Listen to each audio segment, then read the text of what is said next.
Berita pilihan berikutnya, saudara, gaji dipotong, dokter dibunuh. Misteri kematian dokter spesialis paru di Nabire, Papua Tengah akhirnya terungkap.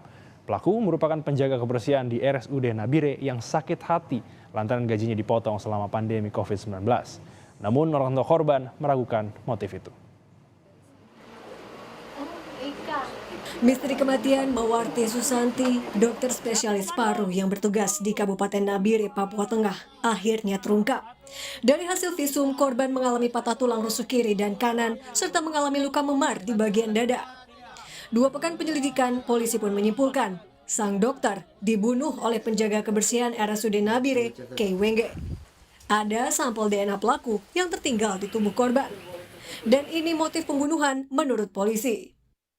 Sementara pengakuan tersangka terhadap beberapa penyidik yaitu sakit hati karena ada pemotongan jasa intensif daripada COVID tahun 2020.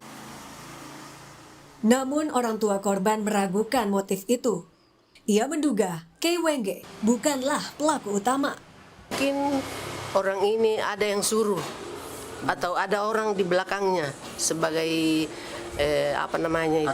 aktor intelektual. Karena yang pegang uang COVID itu bukan Dokter Mawar. Dokter Mawar juga cuma selalu menunggu. Sebelumnya, Dr. Mawarti Susanti, lulusan Fakultas Kedokteran Universitas Hasanuddin ini ditemukan tewas di rumah dinasnya di Kabupaten Nabire, Papua Tengah pada 9 Maret. Pihak keluarga berharap pelaku dapat diberi hukuman setimpal sesuai perbuatannya. Tim Liputan, Kompas TV.